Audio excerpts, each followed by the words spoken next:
విధంగా కొందరు వ్యక్తులను బాధ్యతలు తీసుకోవడం కోసం ఇక్కడ మనందరూ కూడా సమాచారం ఈ బాధ్యతలు తీసుకోవడానికి దాన్ని మన శివశంకర ప్రధాన చెప్పడం జరిగింది. ఏమని మండల స్థాయిలో పనిచేయాలి, బాధ్యతలు తీసుకోవాలనుకున్న వ్యక్తికి కనీసం నెలలో 2 రోజులు సమయం కేటాయించాలి. 2 రోజులు అంటే పూర్తిగా కాదు, మన ఇక కార్యక్రమం 2 గంటలు 3 గంటలు జరుగుతాం అంటే నెలలో కనీసం 2 రోజులన్నా ఐక్యవేదిక ఆశాల కోసం ఐక్యవేదిక కార్యక్రమాల్లో పాల్గొనేటట్టు మీకు సమయం ఇవ్వగలిగాయి. అదే జిల్లా స్థాయిలో బాధ్యత తీసుకోవాలని ఇంట్రెస్ట్ ఉన్న వాళ్ళకి కనీసం నెలలో 4 రోజులు సమయం ఇవ్వగలిగాయి. 4 రోజులు కూడా ఐక్యవేదికకు సంబంధించిన కార్యక్రమాలు, అవగాహన కార్యక్రమం కావచ్చు, ఏదైనా ప్రభుత్వ కార్యాలయాలను దర్శించడం కావచ్చు, ఇతర కార్యక్రమాలు. అంటే జిల్లా స్థాయిలో అయితే 4 రోజులు మనం సమయం కేటాయించాలి, మండల స్థాయిలో అయితే 2 రోజులు మనం సమయం కేటాయించాలి. అది మన ఐక్యవేదిక నిబంధన. తర్వాత రెండో నిబంధన వచ్చేసి మీరు వ్యక్తిగతంగా ఏ పార్టీని అభిమానించుకున్నా, ఏ పార్టీ నాయకుని అభిమానించుకున్నా అది మీ వ్యక్తిగతం. ఇక్కడ మనం ఆ విషయాలను చర్చించుకోము, దాని గురించి మనం ఇక్కడ కూడా మాట్లాడతాం. అది మీ సొంత నిర్ణయాలు, సొంత అభిప్రాయాలు. దాంట్లో ఐక్యవేదిక ఇక్కడ కూడా మనం జోక్యం చేసుకోవడం జరుగుతుంది. రెండవది. మూడవది వచ్చేసి మన యొక్క కార్యక్రమాలు ఏవైతే మన రాష్ట్ర నాయకులు మనకు కార్యక్రమాలను నిర్ణయించినారో ఆ కార్యక్రమాలను మాత్రమే మనం మన ఐక్యవేదికలో పనిచేస్తాం.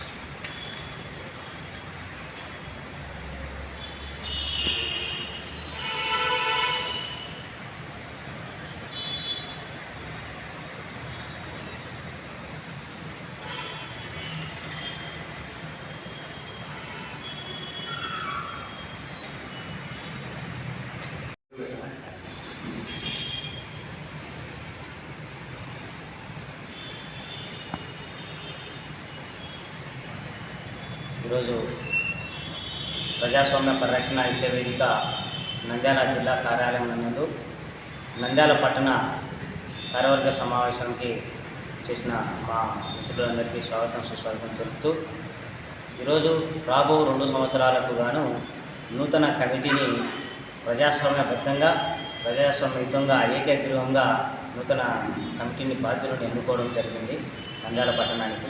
మా ప్రజాస్వామ్య పరిరక్షణ ఐక్యవేదిక రాబో 2 సంవత్సరాలకు రాష్ట్ర వ్యాప్తంగా, జిల్లా వ్యాప్తంగా, మండల వ్యాప్తంగా కమిటీలు ఏర్పాటు చేస్తున్నాము. అందులో భాగంగానే ఈరోజు నంద్యాల పట్టణ కార్యవర్గ సమావేశంలో కమిటీని ఎన్నుకోవడం జరిగింది. అందులో నంద్యాల పట్టణానికి పట్టణ అధ్యక్షులుగా భీష్మ గారు, మరియు ప్రధాన కార్యదర్శిగా శివశంకర్ గారు, మరియు కోశాధికారిగా ఇక్బాల్ గారు, మరియు ఉపాధ్యక్షులు మరియు సహాయ కార్యదర్శులు, మరి అదేవిధంగానే మహిళా విభాగానికి మా ఐక్యవేదికలో మహిళలు కూడా సముచిత స్థానం ఇస్తూ వారిని కూడా ప్రోత్సహిస్తూ సమాజ యొక్క కార్యక్రమాలలో వారిని పాత్ర కూడా ఉంది కాబట్టి వారిని కూడా మేము మా ఐక్యవేదికలో ప్రధాన పాత్ర పోషిస్తూ మహిళా విభాగం కూడా మేము ఇక్కడ ఏర్పాటు చేస్తున్నాము. అందులో భాగంగానే మహిళా విభాగానికి బాధ్యులను కూడా ఈరోజు ఏకగ్రీవంగా ఎన్నుకోవడం జరిగింది. మహిళా విభాగానికి జిల్లా కన్వీనర్గా మేడం ప్రసన్న కుమార్ మేడం గారు మా నంద్యాల జిల్లా కన్వీనర్గా ఉన్నారు. మహిళలకు సంబంధించి వారు యూనిట్కి సంబంధించిన విషయాలు వారు వెల్లడిస్తారు. ముఖ్యంగా మా ఐక్యవేదిక లక్ష్యం ఏమంటే ప్రజాస్వామ్యాన్ని పరిరక్షించుకుంటూ రాజ్యాంగాన్ని సక్రమంగా అమలు చేసుకునే దిశగా ప్రజలను చైతన్యవంతం చేయడమే మా ప్రజాస్వామ్య పరిరక్షణ ఐక్యవేదిక. ఈ ఎంతవరకు ప్రజలను చైతన్యవంతం చేయాలంటే రాజ్యాంగం గురించి ప్రజలకు ప్రతి పౌరుడు తెలుసుకోవాలి, సమాచార చట్టం గురించి ప్రతి పౌరుడు తెలుసుకోవాలి, మరి గ్రామ సభలు వార్డు సభల గురించి కూడా ప్రతి పౌరుడు తెలుసుకోవాలి. అదేవిధంగానే ఇప్పుడున్న ఎన్నికల లోపభూయిష్ట విధానాలపై కూడా మా ప్రజాస్వామ్య పరిరక్షణ ఐక్యవేదిక రాష్ట్ర వ్యాప్తంగా పనిచేస్తుంది. అవగాహన కలిగిస్తూ శిక్షణను ఇస్తూ ప్రజలను చైతన్యపరుస్తూ వస్తున్నది.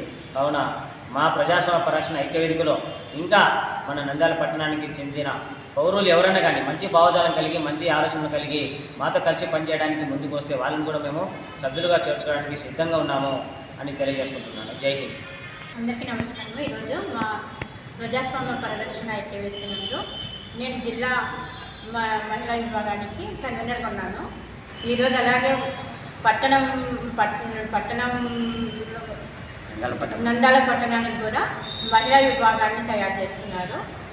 ఇంకా ప్రతి ఒక్కటి ఒక మహిళ ఒక అభివృద్ధిలో ఉండి చదువుకుని జ్ఞానవంతురాలైతే ఒక ఇంట్లోకి బాగుపడుతుంది. అలాగే ఒక మహిళ ముందుకు వచ్చే సమాజంలో ముందడుగు వేసి ఆమె కూడా ఒక సమాజంలో ఉన్న మంచి చెడులను గ్రహించి నడుచుకునే విధంగా ముందుకు నడపాలనే ఉద్దేశంతో ఈరోజు నంద్యాల పట్టణానికి కూడా ఒక ఎన్నిక జరిగి ఏకగ్రీవంగా జిల్లా నంద్యాల పట్టణానికి అధ్యక్షురాలుగా సౌజన్యను, వైస్ ప్రెసిడెంట్గా రమాదేవి, కార్యదర్శిగా వెంకటరమణమ్మ, కోశాధికారిగా నీలిమా అనే మహిళల్ని ఈరోజు ఏకగ్రీవంగా మా జిల్లా కార్యాలయం నుండి ఎన్నుకోవడం జరిగింది. ప్రజాస్వామ్య పరిరక్షణ ఐక్య వేదికకు నంద్యాల పట్టణ బాధ్యులుగా కార్యదర్శిగా నన్ను ఎన్నుకున్నందుకు నేను వారికి కృతజ్ఞతలు తెలుపుకుంటూ ఈ ప్రజాస్వామ్య పరిరక్షణ ఐక్య వేదిక నంద్యాల పట్టణ అధ్యక్షులుగా నన్ను ఎన్నుకున్నందుకు వారికి నా కృతజ్ఞతలు తెలుపుకుంటూ అందులో భాగంగా నేను నా శాయశక్తుల ప్రజల్లో అవేర్నెస్ తీసుకురావడానికి కృషి చేస్తానని తెలుపుకుంటున్నాను. ప్రజాస్వామ్య పరిరక్షణ ఐక్య వేదిక ప్రధాన కార్యదర్శిగా నన్ను ఎన్నుకున్నందుకు ప్రతి ఒక్కరికి ధన్యవాదాలు. నా శాయశక్తుల ఐక్య వేదికకు సహకరిస్తారని తెలియజేసుకుంటున్నాను. ప్రజాస్వామ్య పరిరక్షణ ఐక్య వేదిక నుండి నన్ను ప్రెసిడెంట్గా ఎన్నుకున్నందుకు అందరికీ ధన్యవాదాలు. మహిళా పరిరక్షణ ఐక్య వేదిక నుండి మహిళా విభాగం నుండి నన్ను కోశాధికారిగా ఎన్నుకున్నందుకు అందరికీ ధన్యవాదాలు తెలియజేస్తున్నాను. ఈ మహిళా విభాగానికి సంబంధించిన నా వంతు కృషి నేను చేసి అంతా తోడ్పడతానని తెలియజేసుకుంటాను.